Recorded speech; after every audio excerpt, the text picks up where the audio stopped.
Why rain makes you feel better. Carl Jung. Carl Jung observed that the psyche has its own weather, and that what falls from the sky sometimes only makes visible what was already gathering inside you.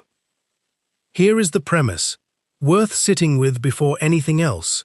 Jung wrote in Memories, Dreams, Reflections, that the sole purpose of human existence is to kindle a light in the darkness of mere being.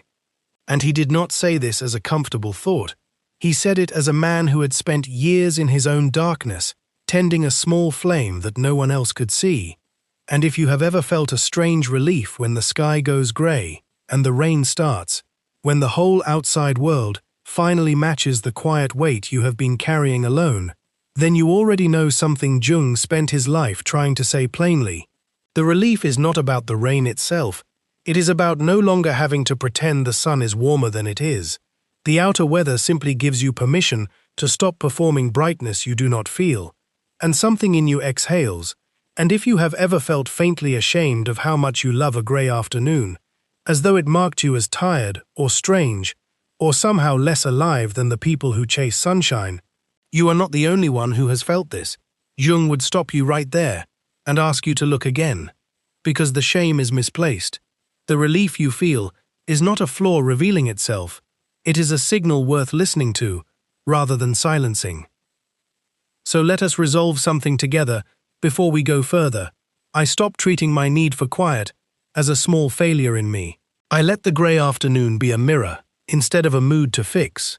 I make the unconscious conscious. Say it with me. I stop treating my need for quiet as a small failure in me. I let the grey afternoon be a mirror instead of a mood to fix. I make the unconscious conscious. Again, I stop treating my need for quiet as a small failure in me. I let the grey afternoon be a mirror instead of a mood to fix. I make the unconscious conscious. And if this is the kind of quiet you have been hungry for, subscribe so tomorrow's teaching finds you the same way the rain does, without you having to go looking for it. Before the keys, do this one small thing. Type the 2 words "face it" in the comments. Not as a performance for anyone watching, just as a private marker that you are willing to look at what the rain uncovers in you, rather than only enjoy the mood of it. The first key is, the rain does not create the feeling, it grants permission for a feeling that was already waiting. Most people assume the weather changes them, that grey skies simply install a mood the way a switch installs light. But Jung would stop you right there and ask you to notice the sequence more carefully, because the ache for stillness, the wish to stop explaining yourself, the tiredness of being watched and read and evaluated, that was already sitting in you long before the first drop fell. The rain only arrives and says, out loud, to the whole street, it is acceptable now to close the curtains. It is acceptable now to sit with a blanket and no agenda. And you feel the relief, not because the sky did something to you, but because it finally gave you the excuse your own psyche had been quietly requesting for days. Imagine a woman who works in a bright office, full of bright talk, who smiles on schedule, and who has felt for a week a low, steady pull towards silence she could not name without sounding strange. And then Tuesday comes in grey, and by noon she finds herself staring out a window with something close to gratitude. Nothing in her circumstances changed, only the outer world finally matched the inner one she had been suppressing. Notice what she does not do. She does not develop new needs on the spot. She simply stops overriding needs that were already there. Think of it like a debt collector taking the day off. Nothing new arrives. You simply get to keep what was always yours. Consider the ordinary week that leads here. Monday you push through. Tuesday you push through. By Wednesday something in you is tired, in a way coffee cannot touch.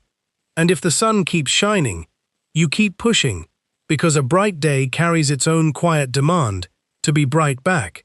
But let one grey Thursday arrive with rain against the glass, and the demand simply lifts. This is not weakness. This is the psyche recognizing its own reflection outside itself and finally breathing. And consider how often you have called this same relief by unkind names, calling it laziness on a Saturday, low energy on a weekday, something to apologize for at dinner. when really it was the one honest hour in a week otherwise spent performing. So notice this week the exact days you feel relief at grey skies. And ask honestly what you were already carrying before the sky agreed with you. That is the beginning of hearing yourself. I stop crediting the sky for what my own psyche was already asking for. The second key is, what you call loneliness and what you call solitude are not the same weather, even when they look identical from outside. Jung drew a sharp line here that most people never learn to feel for themselves. He did not say solitude is always good, and being alone always healing. He said in a letter, late in his life, "Solitude is for me a fount of healing," written to a man named Schmaltz, whom Jung was declining to see. Jung himself at 81 years old, choosing quiet over company, and telling a friend plainly why. But notice he did not say this about all aloneness everywhere. He said it about a specific quality of it, the kind you return from. And loneliness, in his own words, is not the absence of people around you, it is being unable to communicate the things that seem important to yourself. A phrase from Memories, Dreams, Reflections that deserves more weight than it usually gets. Because you can sit in a rainstorm feeling restored, or you can sit in that same rainstorm feeling abandoned, and the rain has not changed at all. What changed is whether the silence is holding something you are digesting, or whether it is only echoing something you could not say to anyone. Think of an ordinary week, a small disappointment told to no one, a comment swallowed that stung more than you let on. By Friday, a tiredness with no single cause you could name, even if asked. And then a grey Saturday by the window. If that week's unspoken weight has somewhere to settle, the rain becomes a fount. But if instead you sit there replaying the sting, wishing you had said something different, the same window becomes a wall. Imagine two people at that same rain-streaked glass on that same wet afternoon. One just finished a long, honest conversation that reached the bottom of something true, and the rain now is a soft continuation of that honesty. The other just left a room where she smiled through something that hurt and told no one. And the rain now is only the outside of an inside she still cannot name. No one watching from the street could tell these two apart. Same posture, same window, same grey light, entirely different psychic weather moving underneath. And this is worth sitting with, because most of us have lived both afternoons in the same week without noticing the difference. And the only way to tell them apart afterward is to ask what you were carrying into the quiet, not what the quiet looked like from outside. This is why Jung refused to romanticize solitude in general. He trusted a particular solitude, the kind that digests rather than merely repeats. So this week, when the sky turns and something in you responds, pause and ask which one this is. Are you digesting something, or only alone with something unspoken? And if it is the second, notice that gently, without judgment, because naming it is already the beginning of moving it from echo toward digestion. I do not confuse the shape of solitude with the ache of loneliness, only because they wear the same grey coat. The third key is, the sound of rain quiets the demand your persona makes on you every other hour of every other day, and this one deserves slowing down, because Jung taught that the persona is that mask negotiated with the world, the professional voice, the agreeable face, the competent tone you perform at work and in traffic and at dinner with people who expect a certain version of you, and this mask is not a lie exactly. Jung was clear it is necessary. A society could not function if everyone showed up as raw as they actually feel. A surgeon needs the calm mask. A teacher needs the patient mask. You need the mask that answers the phone at work in a voice steadier than the one you actually have that morning. But the mask has a cost, and the cost is rarely spoken of plainly. It requires constant upkeep, a kind of low background labor, tracking how you are being read, adjusting your face half a second before someone glances up, softening your tone before the sentence even finishes forming. And most days, this labor runs so continuously that you stop noticing the hum of it, the way you stop noticing a refrigerator running until it finally shuts off. And something in the silence afterward feels almost strange, until the rain starts, and something in you shifts before you have even thought about it, because rain is one of the few outer events left that gives you a socially acceptable reason to stop performing without anyone demanding an explanation. No one questions a person who wants to stay in on a rainy evening. No one reads it as coldness or withdrawal or rudeness. It is simply weather, an alibi the culture itself agrees to honor.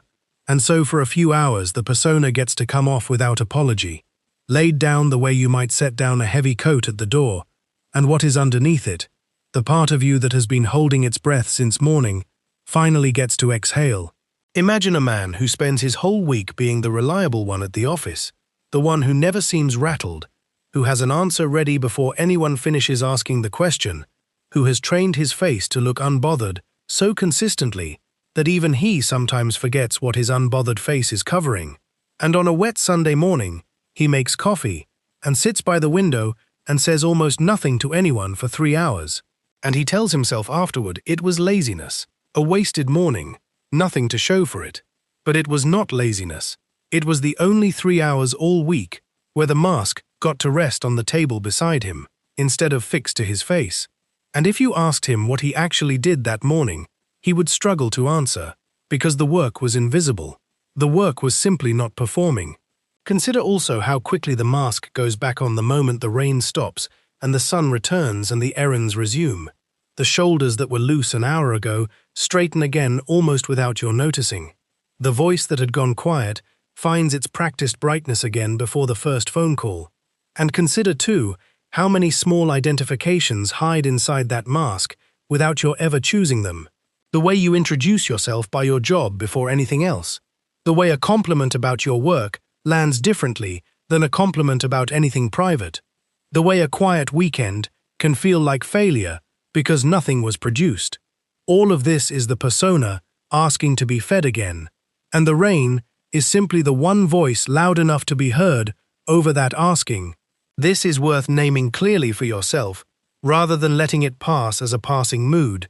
The relief of the rainy day is very often the relief of the mask coming off, not the relief of nothing happening. So this week, notice the specific tension that leaves your shoulders on a grey indoor afternoon. Notice the sentence you did not have to rehearse before saying it, the smile you did not have to arrange, and ask honestly what version of yourself you were finally allowed to stop performing for those few hours. That answer will tell you more about your persona than a month of ordinary bright days ever could. I let the mask rest when the weather gives me permission, and I remember it is a mask. The fourth key is, rain lets you stop trying to say the thing you could never quite say anyway, and this is closer to the center of it than it first appears, because Jung wrote plainly that loneliness comes from being unable to communicate the things that seem important to oneself, and most of your days are structured around communication, meetings, messages, small talk in hallways, a constant low pressure to translate what is happening inside you into something shareable, presentable, brief enough for someone else's patience, and some of what moves through you simply will not translate, not because it is broken, but because it belongs to a layer of you that has never had language, and normally this creates a quiet friction, a sense of being slightly unseen even in good company. But rain removes the pressure entirely, because rain does not ask you to explain yourself. It simply falls. It holds the mood without requiring a caption. And for a few hours, you are allowed to feel something enormous and articulate none of it. And that is not experienced as failure the way it usually is. It is experienced as rest. Imagine sitting across from someone you love on an ordinary sunny day, feeling a formless sadness you cannot name, and feeling the small pressure to explain it or dismiss it, because the day itself seems to demand cheerfulness. Now imagine the same sadness on a rainy afternoon. No one expects you to explain it. The rain has already explained it for you, without either of you needing words. And think of how often you have tried, on an ordinary bright day, to turn some large wordless feeling into a tidy sentence for someone who asked how you were, and how flattened the feeling became the moment it had to fit inside an answer. Something true got lost in the translating. And this happens so often, you have probably stopped noticing the loss. This is a strange mercy Jung would have recognized instantly, because he spent his own life circling things too large for ordinary language, and he built an entire practice, active imagination, dream recording, the long patient work of symbols, precisely because some truths refuse to arrive as sentences, and he trusted the image over the explanation, the felt sense over the summary. So this week, notice what you feel comfortable leaving unspoken on a rainy day that you would otherwise feel obligated to explain. And let that be information, not about the rain, but about how much of you has been going untranslated in ordinary weather. And notice too, whether you can extend that same mercy to yourself, even on a bright day, letting one true feeling stay wordless, without rushing to make it presentable. I let some things remain unspoken, without calling that a failure of honesty. Let me pause here for a moment, before the next key. If this way of listening to yourself is new to you, subscribing means tomorrow's teaching arrives the same quiet way this one did. I would be glad to keep meeting you here. The fifth key is solitude is a fount of healing, and this key unfolds in several pieces because Jung meant it with far more precision than the pleasant sound of the phrase suggests. First, consider what he actually did with it. In 1957, at 81 years old, he wrote to a man named Schmaltz, declining a visit, and he did not soften the decline with apology. He simply said, "Solitude is for me a fount of healing," as though this were self-evident. A man near the end of a long life, who had spent decades surrounded by patients, correspondents, students, colleagues, still needing to protect unstructured time alone, the way another person protects sleep. And this alone should correct a common mistake people make about him. Healing here does not mean escaping people. Jung was famously social, warm, quick with a story.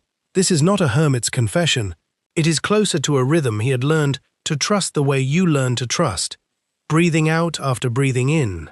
Second, consider why rain in particular unlocks this rhythm so easily for people who would never otherwise give themselves permission to rest. And the answer has to do with what Jung called compensation, the psyche's steady tendency to balance whatever has been overdone.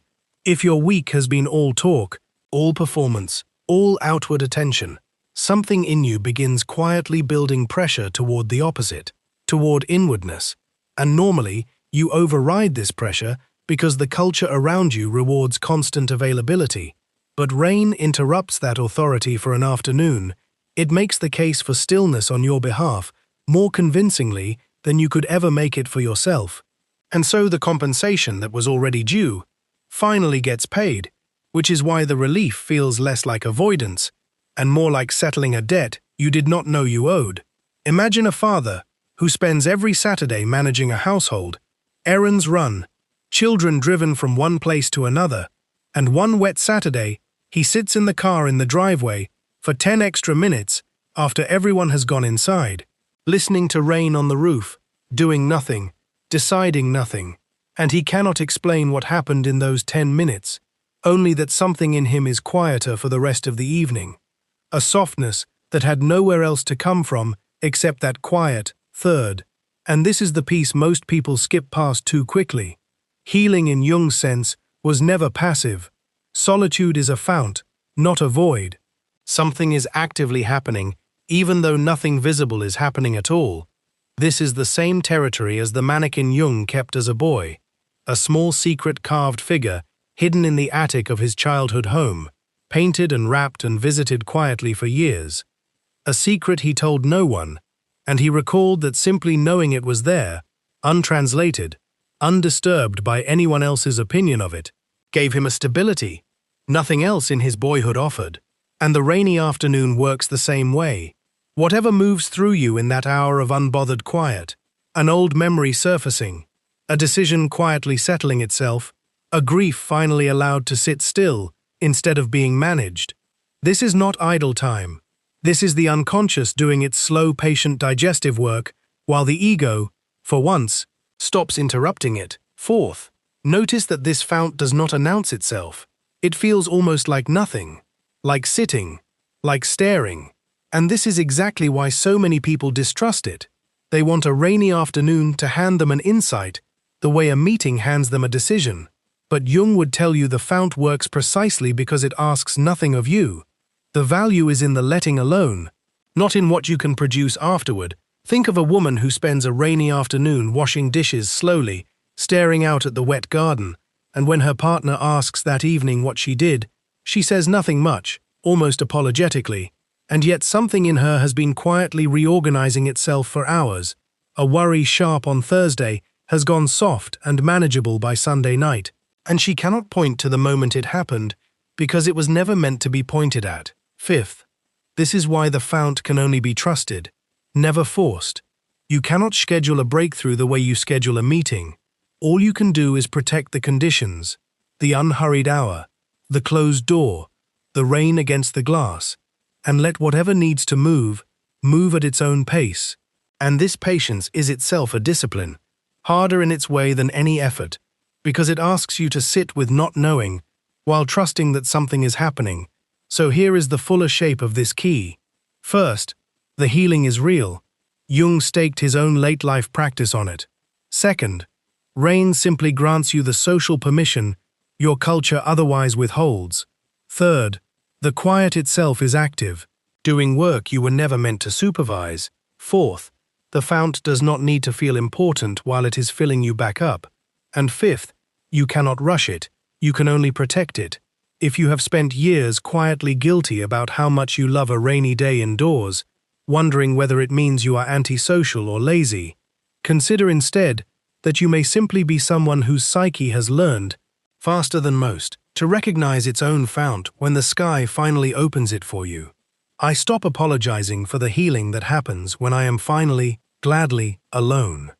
The sixth key is, you were never meant to live only in company or only in solitude, but in the rhythm between them, and rain simply makes that rhythm visible for an afternoon. Jung's own life was proof of this balance. Rather than a retreat from it, he kept a busy consulting room in Zurich, full of patients and letters and long working days, and he also built a stone tower at Bollingen with his own hands, room by room, over years, precisely so the other half of the rhythm would have a place to live.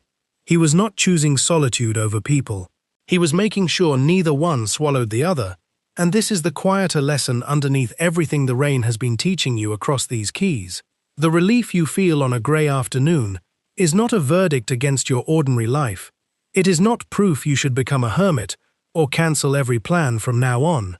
It is simply a glimpse of the other half of a rhythm your days have been missing. Imagine a man who notices, every single time it rains, how much lighter he feels by evening, how much more like himself. And imagine him assuming this means something is wrong with his regular week, that the office and the noise and the small talk are simply his lot, and the rain is his only escape from it. And he never once asks the plainer question, what if the lightness is not about escaping his week, but about a permission he has simply stopped giving himself on ordinary days? So he tries something small, on the next bright Tuesday, with nothing wrong and nothing to fix. He closes his door for 1 hour after dinner, tells no one why, explains nothing, and sits. And to his own surprise, something in him exhales exactly the way it does in the rain, because it was never really about the weather. The sky was only ever the messenger, not the source. And once he sees this, he stops waiting for grey mornings the way he used to. He begins to notice the ordinary bright afternoons, when the same ache for quiet appears. And instead of pushing through it the way he always had, he gives himself 10 minutes of it, a closed door, an unexplained pause, no rain required, and the rhythm that used to depend entirely on the weather slowly becomes something he can offer himself on purpose. So the invitation here is not to chase rainy days forever, or to wait passively for grey skies to grant you a permission you could be granting yourself. The invitation is to notice precisely what the rain gives you: the closed door, the unexplained quiet, the hour where nothing needs translating, and then to offer yourself a small version of that same gift on an ordinary bright day, without waiting for the sky to arrange it for you. You do not need rain to have that. You only need to remember what it felt like to be given it, and choose to grant it to yourself on purpose. I give myself the quiet the rain used to have to give me. Here is the whole picture. The rain does not make the feeling, it only grants permission for a feeling that was already there. And solitude is not the same weather as loneliness, even when they look alike from outside. And the sound of rain lets the mask come off for an hour, without apology. And it lets you stop translating what could never be fully said anyway, and the quiet itself is not empty, but a fount, doing real slow work while you rest. And none of this was ever about escaping people. It was always about a rhythm between company and solitude that your ordinary days keep forgetting to include. 6 keys, but really only one recognition wearing 6 coats. The rain was never healing you. It was only reminding you that you already know how. I stopped treating my need for quiet as a small failure in me. I let the grey afternoon be a mirror instead of a mood to fix. I make the unconscious conscious. And so the next time the sky turns grey and something in you finally exhales, ask yourself gently, was it ever the rain? Or was it only the first permission all week to be quietly, fully yourself?